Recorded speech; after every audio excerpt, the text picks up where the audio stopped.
नमस्कार दोस्तों, मैं ब्यूटी पांडे आज लड्डू गोपाल को भोग लगाने से लेकर शयन कराने तक जानेंगे।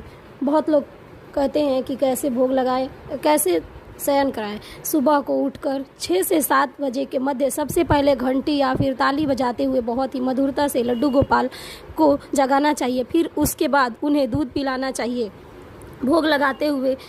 भोग लगाए हुए दूध से चाय बना सकते हैं या फिर पी सकते हैं। पहला भोग सुबह उठते ही लगाना होता है, तो बिना स्नान किए हुए हाथ मुंह धोकर भी लगा सकते हैं, लेकिन इस बात का ध्यान रखें कि आप अपवित्र ना हो।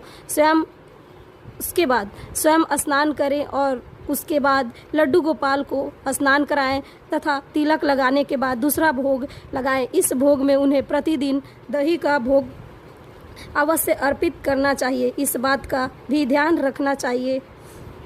इस बात का ध्यान रखिएगा कि जो माखन लड्डू गोपाल को भोग लगाते हैं आप सब, वो पूरी तरह से शुद्ध हो, उसमें किसी प्रकार का मिलावट ना हो। लड्डू गोपाल को पूजा अर्चना सुबह शाम करनी चाहिए। कम से कम दिन में 4 बार लड्डू गोपाल को भोग लगाना चाहिए। इस बात का खास तौर से ध्यान रखें कि उनका भोग हमेशा स्नान करने के बाद ही बनाएं। भोग पूरी तरह से सात्विक होना चाहिए। साथ ही इस बात का भी ख्याल रखें कि लड्डू गोपाल को कभी भी प्लास्टिक के बर्तन में या स्टील के बर्तन में भोग ना लगाएं। चांदी या फिर पीतल के बर्तन में ही भोग लगाएं।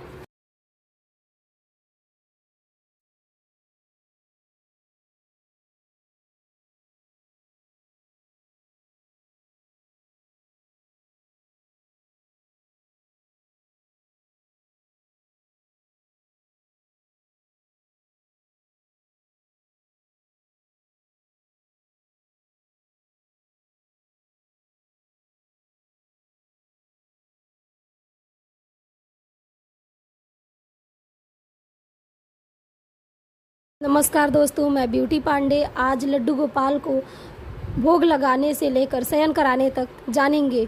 बहुत लोग कहते हैं कि कैसे भोग लगाएं, कैसे शयन कराएं। सुबह को उठकर 6 से 7 बजे के मध्य सबसे पहले घंटी या फिर ताली बजाते हुए बहुत ही मधुरता से लड्डू गोपाल को जगाना चाहिए। फिर उसके बाद उन्हें दूध पिलाना चाहिए।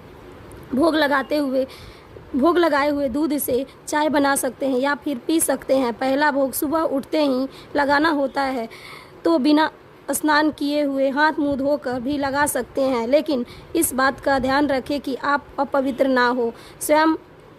उसके बाद स्वयं स्नान करें और उसके बाद लड्डू गोपाल को